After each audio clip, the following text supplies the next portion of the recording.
Good Thursday morning, ladies and gentlemen. Welcome to Wiz's Morning Musings. That's awful. I'm probably going to have to work on that. But good morning, beautiful morning. The sun came up today, and we can hit it hard, man. It is a clean piece of paper. A good friend of mine posted something this morning that really it went straight through me. What if we are never the same after this? What if we're never the same? That's the point. Think about that for a second. A lot of people are doing the whole, oh my God, we're never going to be the same. Yeah, use that. You're never going to be the same. I sat outside, beautiful day yesterday. That's gone, man. That's in the past. I will never be the same as I was yesterday. So we're definitely not going to be the same. So use that to your advantage, right? So I thought that was pretty cool. Now, wearing my constitutional shirt today for a reason. I've always been a America Constitution. If it ain't in the four corners of the Constitution, it ain't good, right? So, and I've always been a little bit of a slippery slope guy, right? Hey, man, if they infringe on one, gun issue, it's all of them. Or people who are pro-abortion, if they do one thing, it's the extremes of the country, again, as I've been saying a lot lately, have really torn us apart at the seams. They're just kind of pulling in different directions there. I'm kind of a, libertarianish kind of guy. Leave me alone. Let me live with my family, and I'll put enough money in the kitty to pay for the interstate highways and the military, and that's about it. I never understood the term entitlements. I don't know what that means. What are you entitled to? The people that founded this country said you're entitled to life, liberty, and the pursuit of happiness. Everything else, good luck. Here's why this thought's going on here is, like we talked about yesterday with these men of God, so-called men of God, packing people into their churches. First of all, most of them, it's all about the money, right? We got to get people in the church and pass the plate around, right? But, the guys and some religious people are going a little apeshit, right? Why? We have the right to assemble. Okay. Your right to assemble, how far does that go? Does that meet my right not to get infected by a deadly disease that you're going to spread? Uncharted territory here, folks. And, at the end of the day, the president, and these are big issues we have to cover, man. The president could quarantine this country. He could invoke martial law. Folks, Google it and get educated on martial law today. We've used martial law in the past. Abraham Lincoln suspending habeas corpus in the Civil War. Declared martial law in Hawaii. It wasn't a state yet, but after the attack on Pearl Harbor, we put an army guy in charge of martial law. Nobody's allowed out type of thing.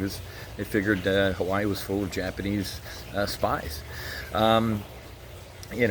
Speaking of World War II, FDR kind of blew out the Constitution with throwing Japanese in internment camps. So there's been various times throughout the history of this country where we've used martial law. Have we regretted it? Does anybody watching this think that FDR or Abraham Lincoln were evil presidents? No, they thought what they did at that time was right and for the good of the country. So I'm that guy. I'm that guy that says, in times like this is when the Constitution has to withstand, craziness against it. Yes, but the Constitution is also not a suicide pact. Yay, Constitution survived, and all of our dead bodies are laying around it in, the D.C. where it's hermetically sealed. Yay, the Constitution lived, but we're all dead. So I'm giving both sides of it here because actually I want to hear what you all think. First of all, I'm not super worried about the Constitution getting destroyed right now. Why? You're listening to my rant, and I have a well-regulated militia stashed throughout the house, so my First and Second Amendments are pretty damn secure right now. But the right to assemble, quote unquote, during a pandemic, there's no cure, folks. There's no magic vaccine or pill, or that's 2 years away on the outside. So your right to assemble at this point ain't gonna supersede my right to life, liberty, and the pursuit of happiness. Let me know what you think in the chat box. Again, before this whole thing started, I was America, Constitution, don't tread on me guy, and I still am. However, when it comes to a deadly pandemic, we have to talk about these issues. And this is gonna hit you in the feels too. How much is your life worth? How much is a human life worth? My beautiful daughter Keely, 12 years old, full of life. Is her life worth more than somebody down the street in the Boca Hospital, a 70-year-old lady, than my mom, 79, battling something pretty bad right now? Here's why I ask. Because the president last week, he kind of ditched this whole, we got to get back to work and it's about the economy. He's kind of throttled back from that. Why? I posted on my Facebook page. Please read it. The other day, the president, very somber, very sober. That's the first time in this, in my opinion, he's kind of looked like he saw a ghost. Why? 100 to 200,000 Americans, they are forecasting to die. There's a great side of that equation, which is a hell of a lot less than that. But when it comes to a pandemic, folks, you plan for the worst, and when it doesn't happen, we're happy. You plan for it's going to be minimum that, and we get obliterated, you're going to be destroyed, mentally, physically, and it's stupid. Okay? Why am I ranting about this? Because yesterday afternoon, or I woke up yesterday, and the White House quietly had raised that number to 240,000. I'm like, that's a weird little round up from 100 to 200. Now it's 240. Why? Italy. Please read the article I posted from the Wall Street Journal on Italy. They're not even close to accurate death numbers. There's thousands and thousands of dead Italians that aren't on the official count. Read the article. My hands were shaking. Why? Vice President Pence yesterday in the press conference. We're using the modeling based on Italy. Oh, super. Well, and our initial models were based on who? The Chinese. Mortal enemies of the United States of America at this point. We are at war with China. Period. Hasn't been declared. Well, let me say this. We're not at war with China. They are at war with us. My point about asking how much your life is worth, or human life is, because the government has done that math. When I raised my right hand and took an oath to support and defend the Constitution against all enemies, foreign and domestic, you know what the value of my life was? $250,000. SGLI, Service Group Life Insurance. Now, of course, when I left, they're like, okay, now that dude's gone, let's raise it to $400,000. So $400,000, folks. The United States government values a human life, a military human life, at $400,000. So Donald Trump last week, I would not wish this on my worst enemy having his job. It's very tough, because when you look at the math, I get what the dude was saying last week. It came out a little too business-ish. We got to work, man, because more people are going to die, in the economic recession and depression and suicide and drinking. And I got that stuff, man. But he did it wrong. He needed, maybe now after he gave the sobering 250,000 Americans dead, you can start doing the, hey, man, he just needs. He's not going to change at this point in his life. He just doesn't kind of emote empathy. Pence does it a little bit better, but here's the point, folks, is that there's an intersection on a graph right now.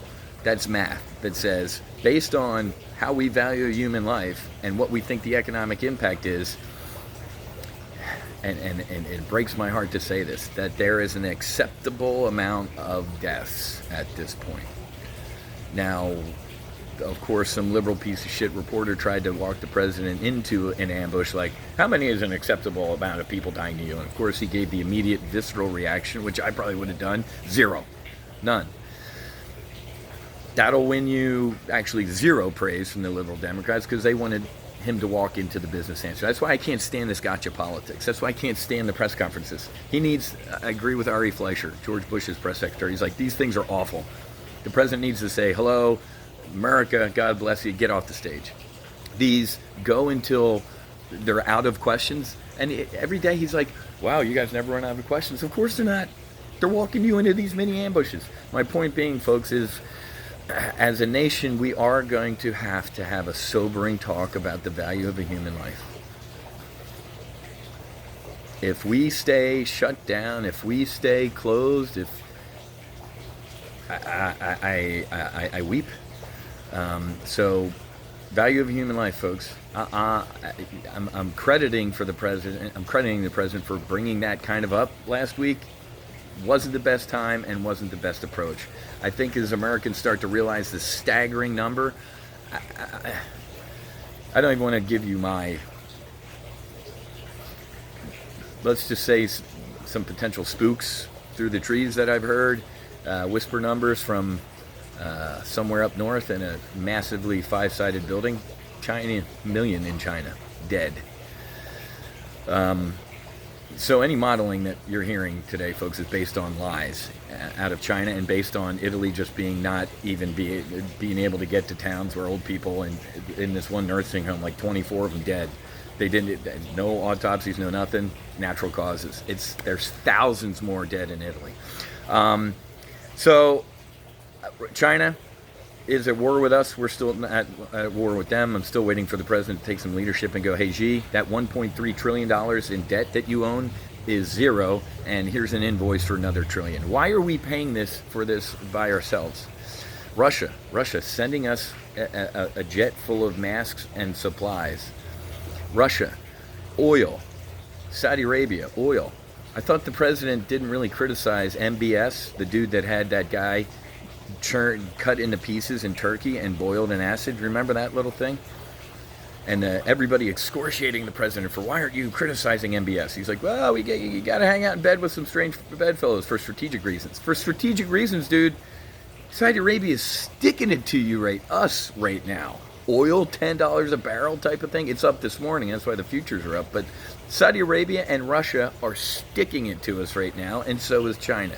We have a battle group out of commission in Guam. Friend here in Boca, her son's a Hornet pilot on the Roosevelt. It's a shit show.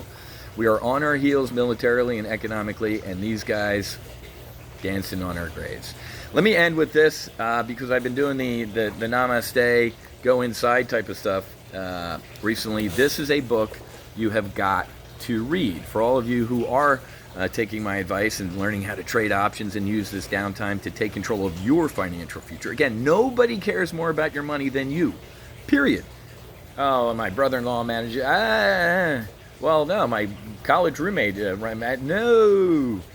They might have a fiduciary. At the end of the day, folks, it's physically impossible for anybody to care more about your money than you. That's a fact. Learn how to do it.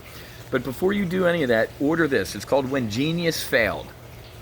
So, as I've seen during my time on Chicago or Wall Street, the smart money ain't that smart. They put their pants or their skirt on one leg or both legs at a time as you do. When Genius Failed is fantastic. The rise and fall of long-term capital management. Before you start learning how to invest or do anything, you have got to read this book. The smart money ain't that smart, and as a matter of fact, most of you are smarter than them. Who's the head of BlackRock or whoever it was? Ray Dalio's, like the largest hedge fund manager in the world, $1 billion in February and into March. This virus thing ain't going to do anything to this market. Whiz. Get into cash, buy puts on the S&P 500, get long volatility. We made millionaires. Dalio lost a couple $1 billion. Well, we made millionaires as the, quote, smart money ignored everything that I was telling you guys about. When Genius Failed is a must. Order it on Amazon. Again, I'm not getting commissions on any of this. I'm going to reread this again. The other one you have to do real quick is Liar's Poker. Order Liar's Poker and When Genius Failed. Then you can really get into the investing, because this is going to give you the mindset about who's on the other side of the trade and the so-called smart money. But do me a favor, comment below. What do you think the value of a human life is? What do you think your life is worth, or so your family or friends? It's interesting because people are like, I'm worth $10 million. You're not, according to the government. Okay, folks, I got to get going. The weekly jobs report comes out in a couple minutes, and we're gonna have a great day. Okay, you too. Have a great rest of your day. Happy hunting. Make sure you hedge, and God bless. I'll talk to you tomorrow.